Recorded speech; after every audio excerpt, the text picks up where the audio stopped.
Hey everyone!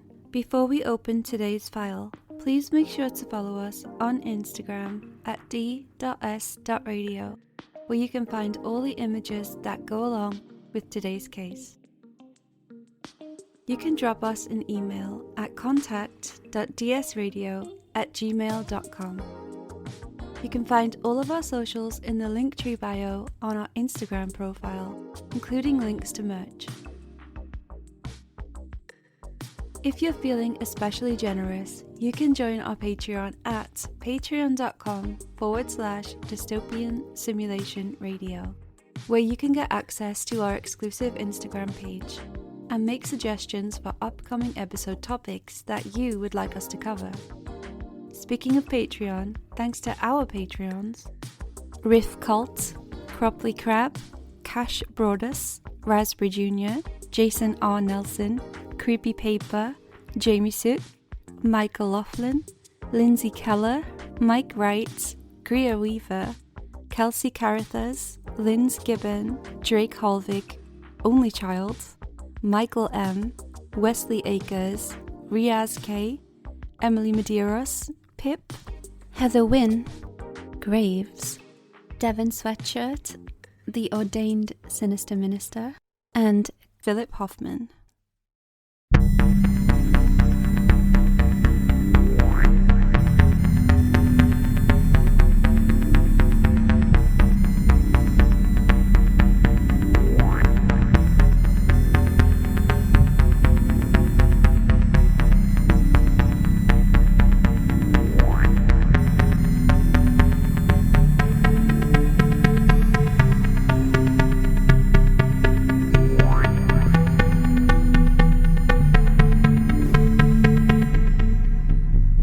Hi everybody and welcome to Dystopian Simulation Radio. I'm your host Chris. I'm Linz. How's it going, Linz?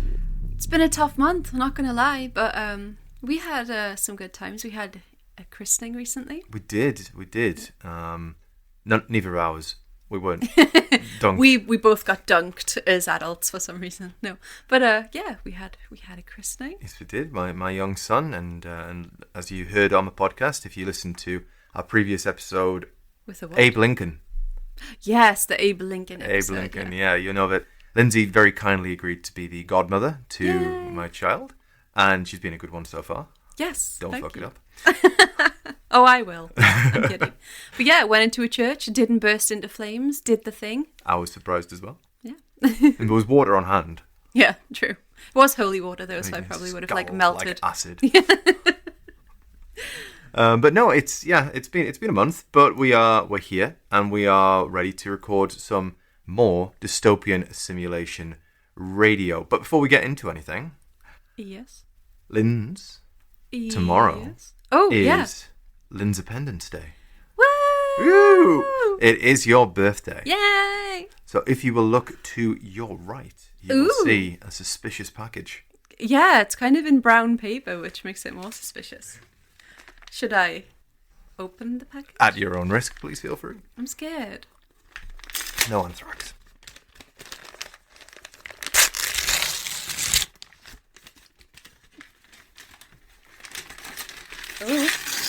Oh, I'm seeing a For Dummies guide. Conspiracy theories and secret societies for dummies. Well, I am a dummy. Well, oh my god, this is good.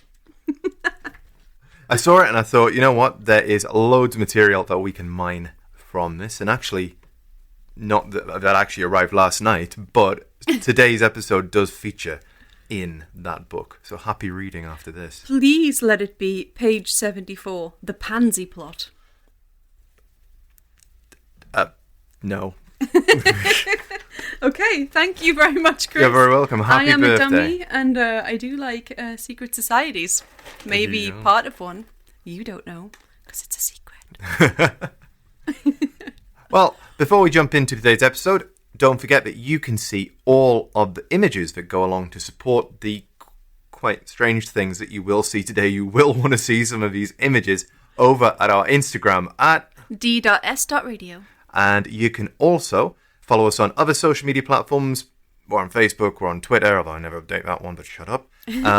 But the main one to follow us is Instagram. But if you want a real inside scoop, if you want to see what goes on behind the scenes, if you want to read the dirt sheets, brother, then what you need to do is join our Patreon at patreon.com/dystopian simulation radio. We would love to have you over there. There's all sorts of things.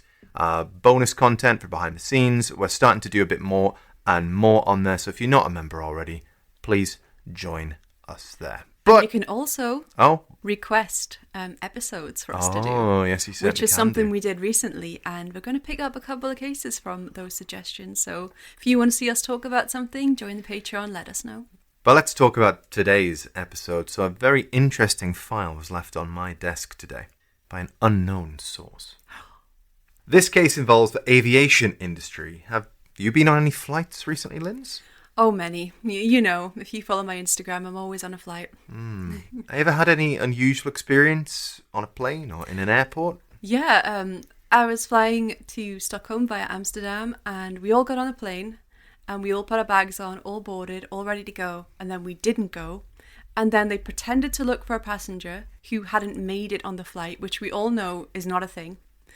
And there was a terrorist somewhere, and we got evacuated, and Wow. we waited like 4 hours in the Crown Lounge, in the KLM Crown Lounge, with armed guards outside the doors, not letting us leave, and we weren't allowed to take any of our stuff. And we got a later flight on a bigger plane, and we were crammed on with like a later flight to Stockholm, and it was chaos. Wow. And at the end of that flight, people started arguing, and one guy was like, he accused someone of discriminating against him just for telling him to sit down, goddammit, when he stood up in the middle of the plane when everyone was trying to get off. You know, the people who do that. Oh, yeah. And the guy said, I'm not discriminating, you're just being, I can't remember what he said, but he was basically saying, like, you're not going to get off the plane from the middle. Well, the people at the front are still on it, so sit down. And then he started saying that the guy confronting him was possessed by a demon.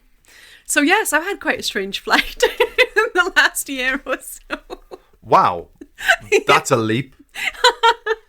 Excuse me, sir, would you mind sitting down? You're possessed by a demon. Yeah, that's kind of how it went. And everyone went, oh God, please let us off the plane. We found him. Well, I was once flying internally in Cambodia from Siem Reap to Angkor Wat, and I was on a very small biplane, the ones with propellers, if you think. Oh my God, that's so cool. Like Indiana Jones, but on a small commercial scale. And suddenly, as we were flying along, our plane hit a pocket of air, and we just began to freefall. No. And first it was like, oh, that's weird. But about the 10-second mark, it had progressed to shit. And all the contents of the cabin rose up and were on the ceiling. You're kidding. And people began to scream. Now, I was, of course, steely-gazed and composed. Your hair was looking wonderful. Thinking about a dashing and heroic plan. I mean, how many parachutes were there on this plane, and who might I have to defeat to get them? But I may also have left finger marks in the armrest and a puddle on the seat. That aside, this file today is marked the Denver Airport Conspiracy. Oh my God, yes. I was hoping at some point you would do this, because you did briefly mention it once. I think it was on a Q&A episode. Yeah, and I never looked into it. Well, let me tell you, there's a story to tell. Now, I actually first heard about the Denver Airport Conspiracy on the wonderfully trashy Conspiracy Theory with Jesse Ventura, Season 1, Episode 12, Apocalypse 2012. Now, you may know or have heard of Jesse Ventura for the following reasons. Number 1, being a pro wrestler. Number 2, being a pro wrestling commentator. Number 3, if you're thinking, I don't watch pro wrestling, his movie career, where he appeared in films such as The Running Man, Demolition Man, and his amazing role as Blaine in the Arnold Schwarzenegger movie Predator, when he utters the iconic line, I ain't got time to bleed. Or you might also know him from his political career, when he became governor of Minnesota. And for anyone who is counting at home, that's 2 governors who starred in Predator. For those who are unfamiliar with the show, it stars Jesse Ventura shouting at people. It's great. I've rewatched the episode as part of the research for this episode, and it's just as fun as I remembered it. He's basically just shouting for 40 minutes, "What are you hiding down there?" Now, Denver International Airport was opened in 1995. It is the third busiest airport in the world at the time of recording, and it is actually the biggest employer in the state of Colorado. Congratulations to the Colorado Avalanche, who just won the Stanley Cup, by the way. Although you suck. This is our second visit to the state, so go back and listen to our Killdozer episode if you haven't already. Now, in terms of land area, the airport covers, it's the largest in America and the second biggest in the world, just pipped by Saudi Arabia. To put it into context, DEN, as the airport is often abbreviated to, is twice the size of Manhattan. What? It is huge. The size of the airport is one of the most unusual things about it. The giant air hub must surely be hiding something beneath the surface. Obviously. But what? But what, Chris? Linz, your guesses? I don't know why the first thing I wanted to shout was, Nazis! It's funny you say that. Well, let's examine the evidence first and see... What lies beneath. Okay. the airport. Not the Harrison Ford movie. Oh, yeah. Okay. Just clarify. So the airport's construction itself was, to put it nicely, a confusing mess. Multiple contractors were fired during the construction, and those in the know say this was to keep any one construction firm from knowing the full size and scale of the construction project. The final cost of the airport was an eye-watering $3 million over budget. Oh, I was about to say that's not bad until the over budget part. There are 6 confirmed levels, subterranean levels, beneath the airport, and it's been theorised that there are even more. 6? 6. Possibly up to 8. 6 is a better number. This Manhattan-sized 6th-floor city raises a lot of questions about its true purpose. Why was it constructed? There was a perfectly serviceable Stapleton International Airport nearby, which, while it was exceeding its original design, it wasn't exceeding it by a whole city's worth of airport. Why was a third of the earth moved to build the Panama Canal in just excavating for an airport? Let's focus on what we can see first, Linz. I'm going to show you a bird's eye view of the whole airport, and I'd like you to give your comment on it, including its runways. Okay. Say what you see. Well, I see, and I hope this isn't a comment on me, but I see a drunk-looking swastika. You're not the only one. It's not perfect. No, it's not. A drunk swastika. It's slightly off, but there's a definite swastikariness about it. Yeah. Now, some may argue that this might be the most efficient runway layout, but is this further evidence that Hitler is still alive? Perhaps. Now, check out that episode in the archive if you want to find out more. But this is undeniably weird. From the sky, the whole airport does resemble one massive Nazi swastika.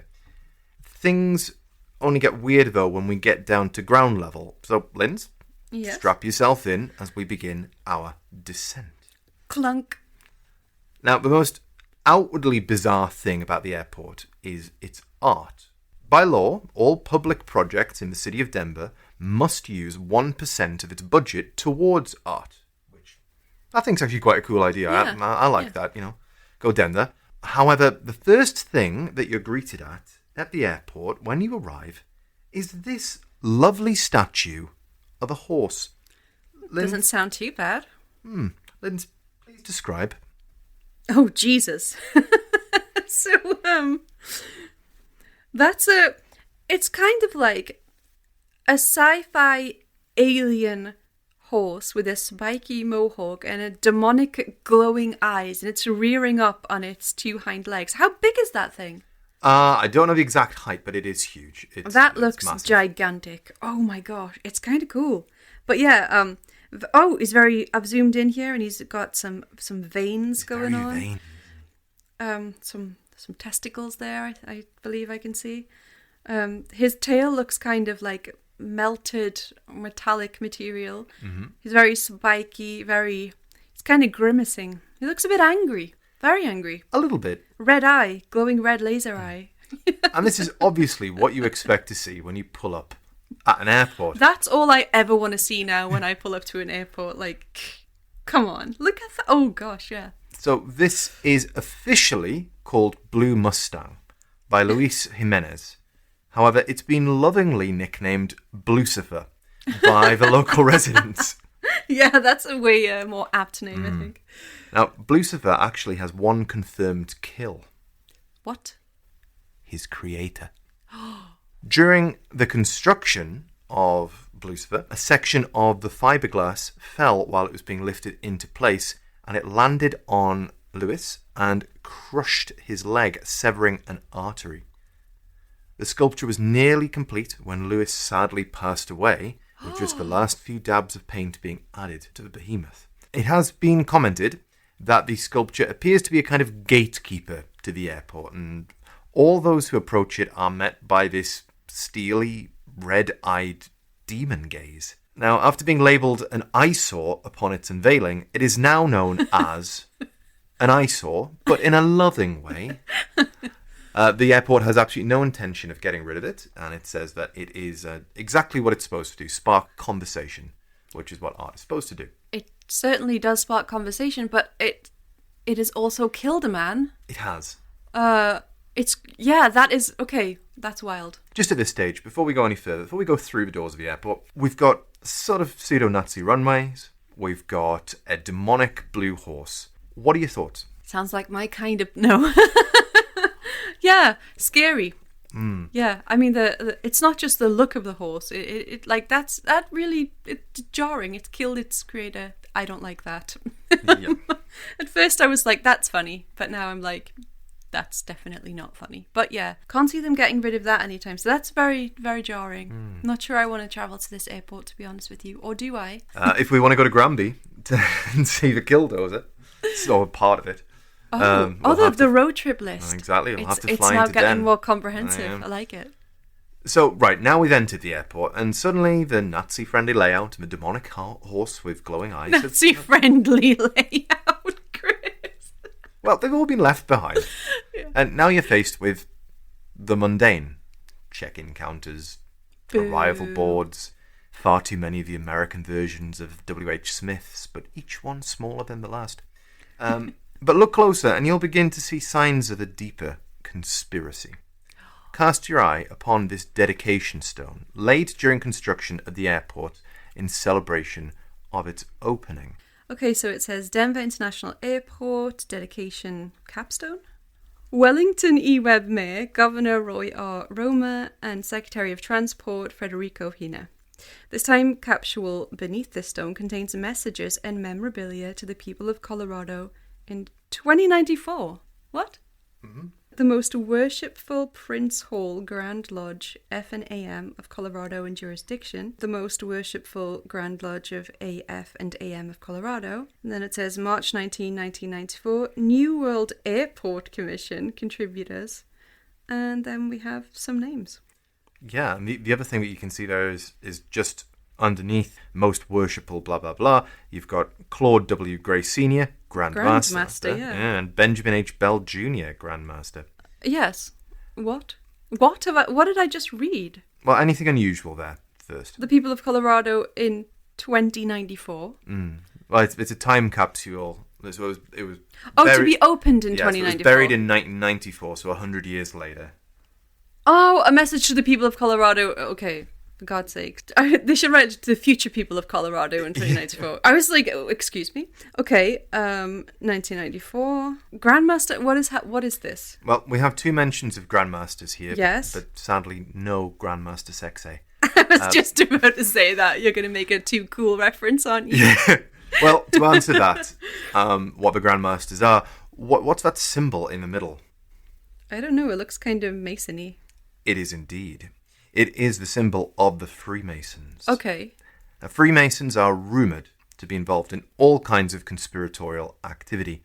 I'm not getting into all of that here, but the story goes that Freemasons are closely connected with the Illuminati.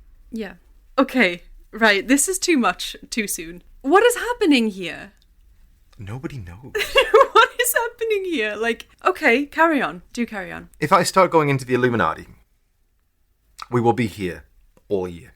Yes, let's not do that right now. It's another episode for itself, folks. Yeah. People bandy this term around a lot. So, Linz. Yes. Set a timer. I'm going to define the Illuminati in 1 minute. You go into Wikipedia. Shut up. Right.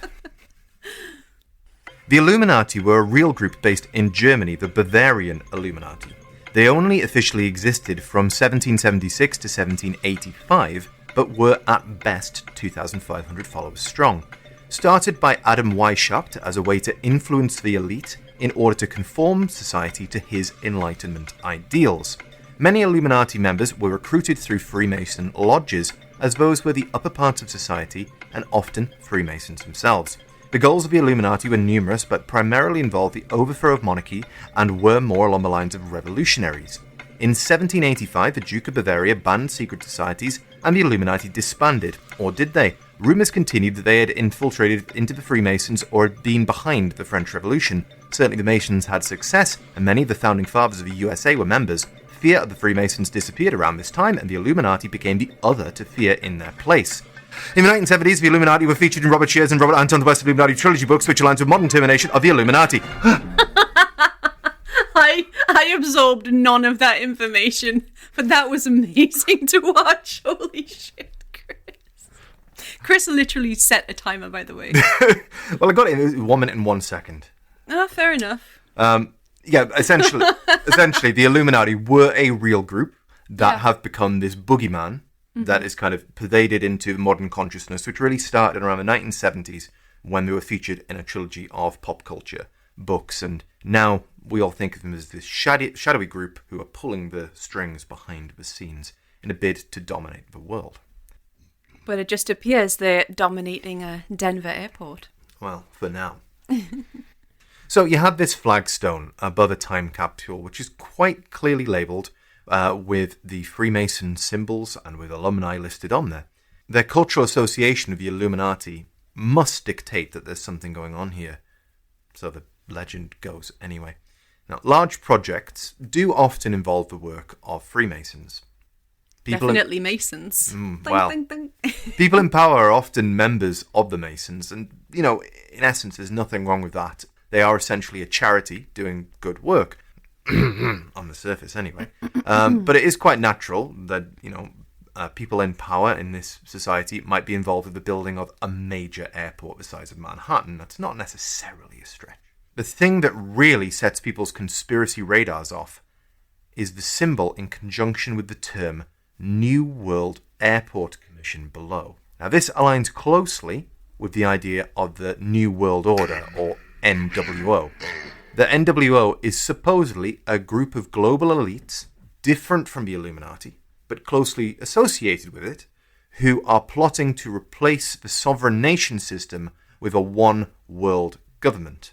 And many politicians have used this phrase since the end of World War II. There's going to be a new world order out there. World Order is also the name of one of my favourite Japanese bands. So do yourself a favour and look up World Order Japan on YouTube. Loads of songs like Machine Civilization and 2012 on there. It's great music and even better robotic dancing. Now, the NWO is also the name of a pro wrestling group. I was going to say, he is not missing out this wrestling link, surely. It featured originally Hulk Hogan, Scott Hall and Kevin Nash. And just remember, Linz, when you're NWO for life. That group started in 1996 when Hulk Hogan shocked the world, brother, at Bash at the Beach. But this just goes to show that these are long-standing conspiracies. And when the Denver airport featured this inscription, when it opened in 1995, and people saw this inscription, people's eyebrows were raised. And not just the rocks. Damn it, I knew you were going to say that. Now, the airport claims that this is simply a grammatical error. There is no New World Airport Commission. Grammatical error, is that what they say? Now. Ah. But there was. Oh. And it was actually the new, World Airport Commission. Yeah, As in yeah. the new version of the commission, not an airport commission for a new world. Yeah, sure. But this does give us a hint of what is to come, dystopians. The NWO is doing something underground. Now, there's also a rumour that if you press the Braille inscription on it in just the right way, it will release poisonous gas throughout the entire airport, but maybe not. Apparently, people who are members of Freemasons have brought like their membership cards and like swiped it over it and to see if it'll like unlock like a secret door and stuff. To see if they can poison themselves and everybody else in the airport. I heard poisonous gas comes out of here. Rub, rub, rub, rub, rub. Family fun. Perhaps the most outwardly creepy part of the airport is the murals. Now, as we discussed, a percentage of the overall cost went towards the artwork by law, and the airport went way over budget, so they had quite a lot to spend. So the airport's head honchos went right on down to Weirdo Alley, Colorado, and found Leo Tanguma to do some quite mental artwork. Now, Leo Tanguma, and I hope I'm pronouncing that right, is primarily a mural artist, and he's painted large-scale paintings to encapsulate themes that he wants to talk about. His stuff is actually really cool, so I would go and Google his name, Leo Tanguma. But Linz, in the airport, there are 4 giant murals which make up 2 pieces of larger artwork. And for those listening at home, you can find these on at d.s.radio if you want to see the horror for yourself on Instagram. So let's have a look at the first one, which its name is In Peace and Harmony with Nature. Well, that sounds quite nice. Oh. Well, how to describe this? Oh, it's very colourful. It looks like a strange Last Supper.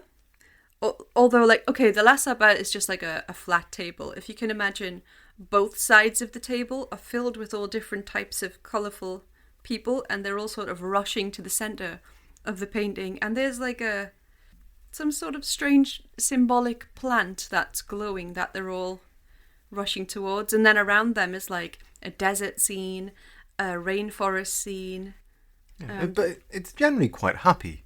Yeah, it? I mean, it's very bright and very strange. I don't know how to describe that. I don't even know how to describe the style of it. We'll now have a look at the second part of the mural, featured just to its left. Oh, Jesus. So,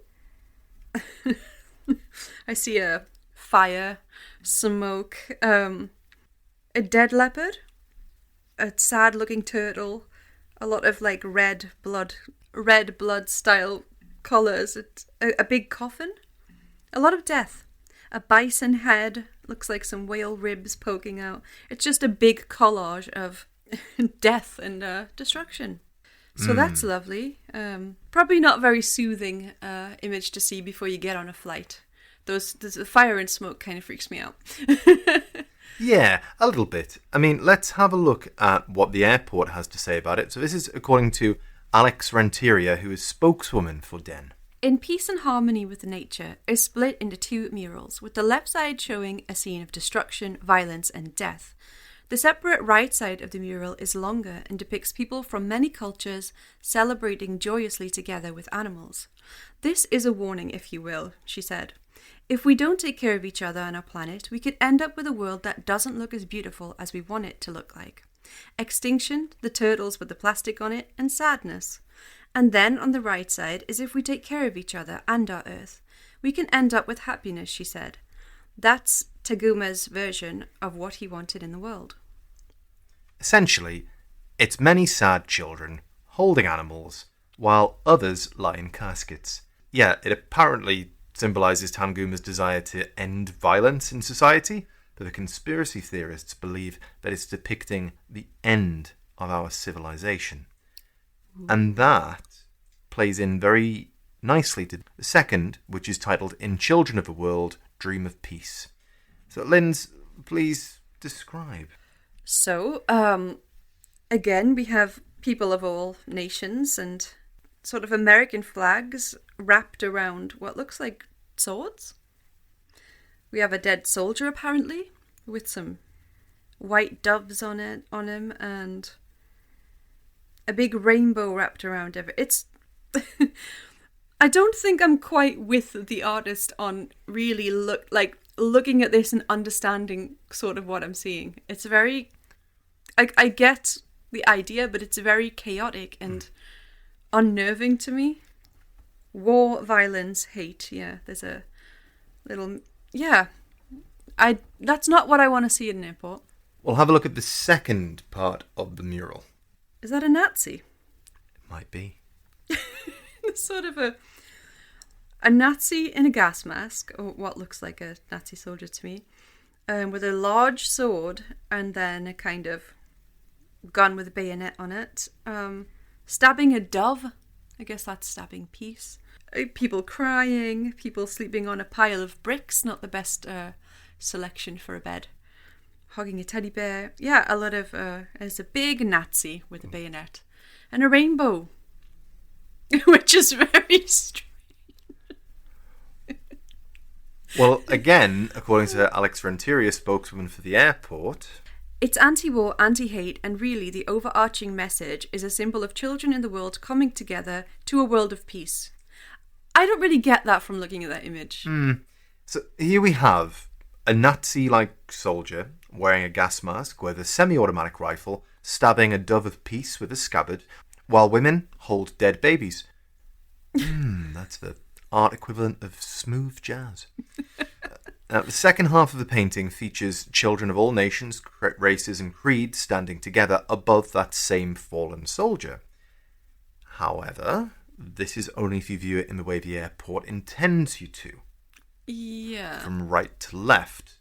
Generally, in the West, you would read something from left to right, and this is what really sets the conspiracy theorists off. So if you view it in this way, we'll see that the section where all the children are one is on the left and the Nazi comes on the right. And viewing it in this way shows a story of all the different nations in the world coming together to be destroyed by this soldier in some kind of extinction event. Yeah, I didn't think about that, but now that you pointed out, oh my gosh, that's unfortunate. Now, the cherry on top of all of this, literally, are the gargoyles, which are scattered throughout the upper levels of the airport. Why are there gargoyles in the airport, I hear you ask? Why are there gargoyles in the airport, Chris? Well, why the fuck not? To scare away the Nazis. Exactly. Maybe.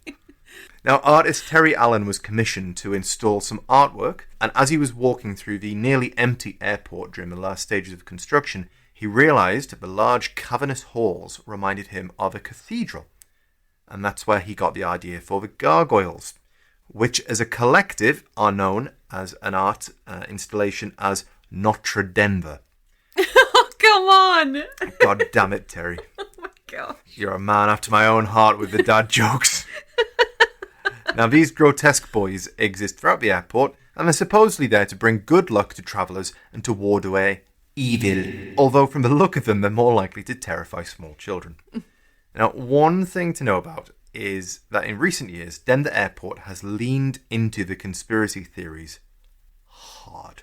Hell yes. And what a sentence. They installed a large animatronic gargoyle named Greg, who is depicted emerging from a suitcase, who will both crack wise and answer all of your questions, including those about conspiracies. Let's listen to Greg. That's a little too close for comfort, lady. Oh, damn. What, you never seen a talking gargoyle before? Welcome to Illuminati headquarters. I mean, Denver International Airport. This is awesome. Oh, it's because of the conspiracy. Oh, it's because of the conspiracy. Look at me, I'm a little know-it-all. Will you get back over here? I got a question about this conspiracy. I love Greg. I like the story, though. Deflecting a little bit. But that wasn't, that's not there all the time. I believe it is. And there's just a guy, that's some guy's job. I think so. To wisecrack as Yeah. a gargoyle. Damn it, what a gig. I know. I'm kind of jealous of that. I mean, I'll sign up for the Illuminati if that's what I get to do. So, as I mentioned, they have leaned into this very hard, and Den has a section of their website dedicated to the rumours about what happens there. And they recently undertook some modernization work, and they placed large construction blockades up. Linz, I'd like you to read a couple of these, please. Better check encounters or extraterrestrial encounters? And the next one? Are we creating the world's greatest airport or preparing for the end of the world? And then there's a picture of, what was his name? Lucifer, with his laser eyes. And the third one's my personal favourite. What are we doing? Adding amazing new restaurants and bars, building an Illuminati headquarters, or remodeling the lizard people's lair? Learn the truth at denfiles.com. And there's a picture of a lizard, I guess meant to be a reptilian, in a shirt. Exactly. These are amazing. So, props to the Denver airport for really, really leaning into this. It's quite funny what they're doing. The conspiracy theorists say they're just deflecting. But it would be a good way to deflect. But honestly, I wish our airport was like this. There are much, much more of those, by the way. You can find them online. They're using it as kind of like a marketing ploy. Yeah. It's working. But why would they do this if there was something suspicious going on? To hide the Nazis, Chris. Well, there you go. That's what I was going to say. I was going to say there's a term for people who want to say that there's nothing going on, and it's party poopers. So let's get into the conspiracy theories here. So we've talked about what's happening above ground, the things that people can observe, which are weird for sure, but they're not necessarily conspiratorial. Yeah. However, beneath the airport is multiple floors, tunnels, and rooms. Now, the airport claims that these are things such as a very expensive baggage hauling system, which was eventually scrapped and just replaced with humans. Yeah. That there's a fuel system because of the cold Colorado winters, which maybe funnels fuel out to planes. And also there's spaces which are rented by the airlines for their use. But others claim that there's much more clandestine things going on down there.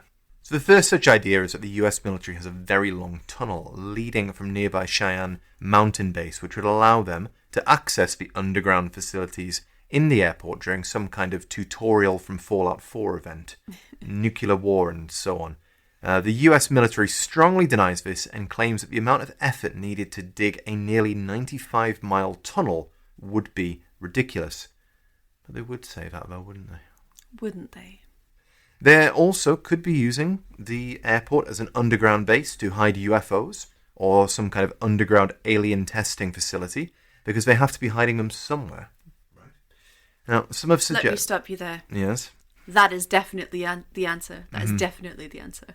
Well, some have suggested that this kind of Area 52 would be the perfect place to land aircraft, as those from afar would just assume that it was planes taking off and landing. Yes. Oh my gosh, this is perfect.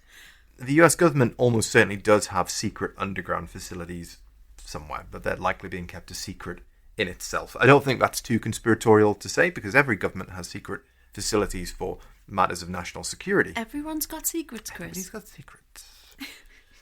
But I'm not sure if an airport would necessarily be the best place to keep a secret site for UFOs. I mean, it would be quite heavily monitored, you know? Exactly. But people, you can see the tarmac. You can see things taking off and landing. Yeah, but UFOs, you can't see them. So they're like invisible. And they're, they're not just like a regular plane. You're thinking predator plane. Yeah. Right, okay. You don't know. I mean, back in the day, there used to be little saucers, silly saucers going around. Tinfoil looking Mother F's. Silly saucers going around. And now they're probably just like, yeah, I'm invisible. I reflect the environment. You don't see me. You just see like a small, when it's really hot and you see those little mirage heat waves. Heat wave thing, yeah. Exactly. Well, I mean, this is my personal favourite theory because it's the most X-Files. But if the government are not using the subterranean labyrinth, then who could be? David Duchovny. They're hiding David Duchovny, Chris. So remember that plaque. So either the NWO or the Illuminati, or possibly both, are rumoured to have their headquarters underneath the airport. Closely associated with the NWO is population control, and the NWO's goal to create a new world order, as the name implied, not just to be influenced by the elites. So the NWO go that one authoritarian step beyond the Illuminati. So it's been put forth that there are massive hangars underneath the airport, which could be used as a gigantic internment camp for undesirables, or at worst, a giant gas chamber. What? This is something people think. So when the end times come, people will be rounded up and funneled underneath the Denver airport for gassing. Is that why they think that, like, gas comes out of the plaque? Yeah. What on earth? Like, that's too stupid even for me. Well. Scattered on the tiles of the airport, of the surface level, there are the symbols AU and AG with a mining cart. Now, officially, these are a nod to Colorado's mining history, mining both gold and silver being the atomic symbols for each respectively. But others put forth that this is a hint at the gas chamber theory, with the letters actually standing for Australian antigen, which is apparently the name of a deadly toxin being developed as the NWO's secret weapon. Now, Australian antigen will make one want to cook shrimp on the barbie, attach corks to their hats, and act in a way that can only be described as bogan. Attach corks to their hats. No. This is supposedly some kind of deadly weapon that can be used to control the population. You're so silly. But yeah, I don't think... this is one thing about conspiracy theorists that kind of, like... When they think that letters stand for, they just attribute, like if you were trying to hide something, you wouldn't, have, the initials of the thing you were trying to hide just, cemented to the floor or painted into the interior. It's very much like Easter egg theory, isn't it? Yeah, it's like, why would they do that? That's not how you hide a thing. No. By writing, come on. It's not like you're going to... if you're involved in this project and you forget and you have to look at some tiles on the floor with the initials of the thing, you shouldn't be on that project. No, probably not. But then again, really old people are in power most of the time and they can't remember, passwords to Outlook. So, I know, I'll inscribe it on the floor. I'll give myself a hint.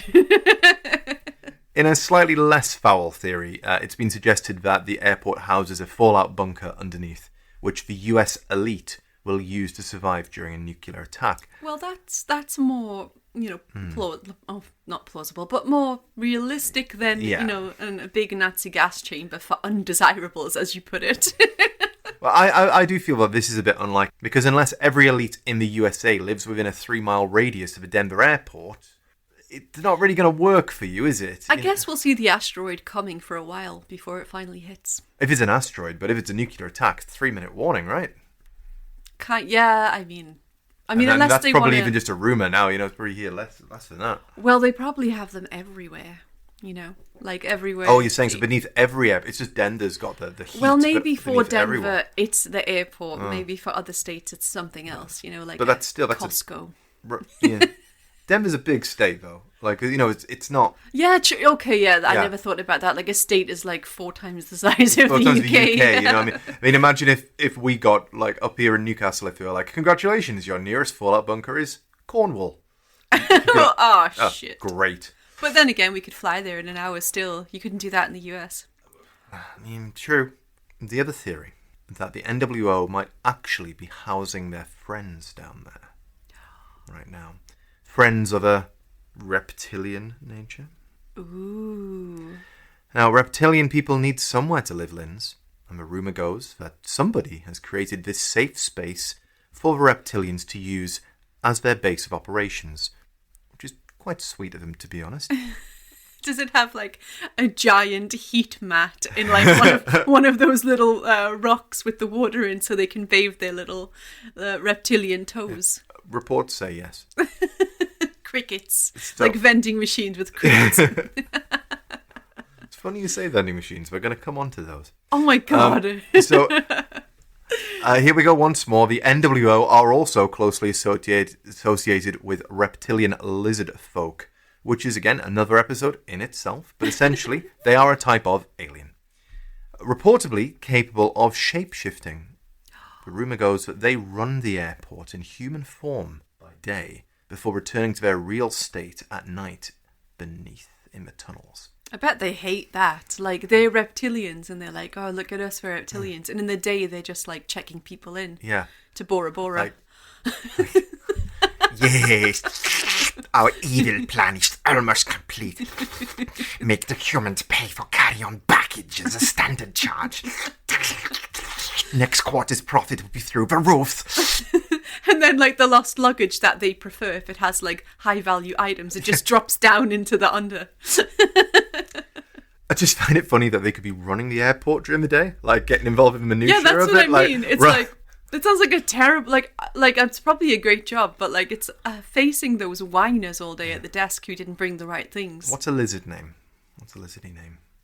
Gex. That was the name of my lizard.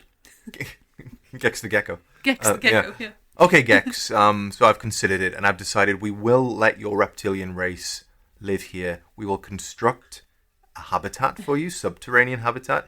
The only caveat to the habitat is that you must run an airport for us. Please. Humans aren't quite capable of it. We have like a certain level of tolerance for others. But you reptilians, you're really good customer service skills. So just shapeshift into Jennifer and Mark here. Yeah, if you look at the staff in Denver Airport, all the men look exactly the same and all the women look exactly the same. They all like humans except their giant yellow eyes. Yeah, every now and again they glitch. Yeah. So these shape-shifting aliens apparently can integrate themselves into human society, and they are motivated to obtain positions of power for nefarious purposes. And that's all we're getting into here, but it would make sense that reptilians would make their home in the dark, dank, and cave-like environment of the tunnels underneath Denver Airport. Hey, we are ruled by a lizard. Well, here, Chris. We are, but I think everybody's ruled by lizards. I mean, Queen Liz. No, employees at the airport don't believe the conspiracies, apparently. Because they are the lizards and they're the reptilians. They're like, I don't believe in that hogwash. But there is one conspiracy theory that apparently runs rampant through the staff, which states that somewhere in the tunnels there is a soda vending machine that only costs 25 cents a can. And that's an actual quote. That's not a joke. Oh, I thought that was a funny joke. That's an actual rumour. No, that of all the things, that's the most unbelievable. Yeah. So, Linz, let's assume for a second that something unusual is going on beneath the airport. What do you think is under there? Reptilians, heat mats. Okay, there you go. I was going to say UFO testing ground. Reptilian bachelor pad. Fallout shelter. Reptilian bachelor pad. Yeah. And I like the UFO theory. Crafts taken off. Anything else you think you could think of? Just spitballing? What would I put under a big airport? Maybe like, if it was me, I would build like a little city for me and the cool people that I know to live in, separate from the rest of the troglodytes of humanity. Right, okay. So you're going to build your own subterranean North Korea? Well, in a sense, although I think I'd be a bit more lax on the rules and such. Like, you can go outside if you want to. And obviously, like, there's tunnels, you can get out. I'm not going to keep you there. Maybe. I mean, maybe I'll keep you there. No, but I'd build a little city for me and all the nice people, the cool people. Yeah. That's a very sweet way of going about it. What would you do? Of course you would. Oh, cheers. Yeah. What would I do? All the listeners would be there. There you go. Come on. Captive listeners. A literal captive audience. It'd be a monthly fee. No. It's already what the Patreon is, man.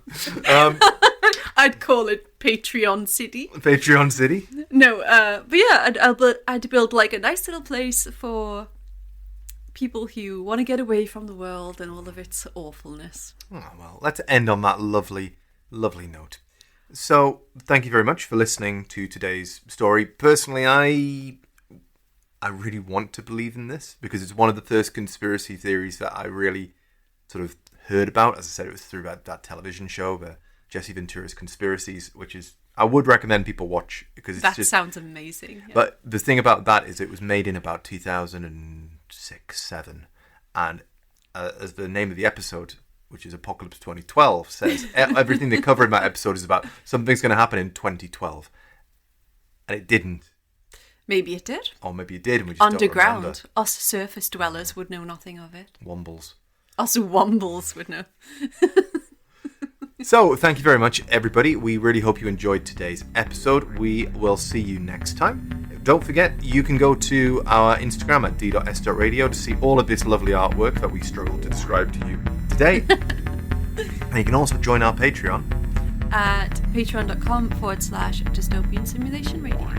and we will see you there. Bye. Bye.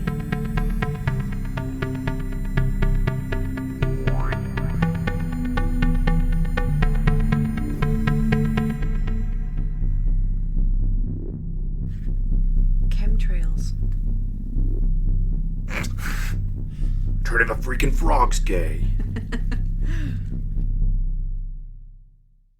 But let's talk about today's case. So a very interesting file came across my case. What?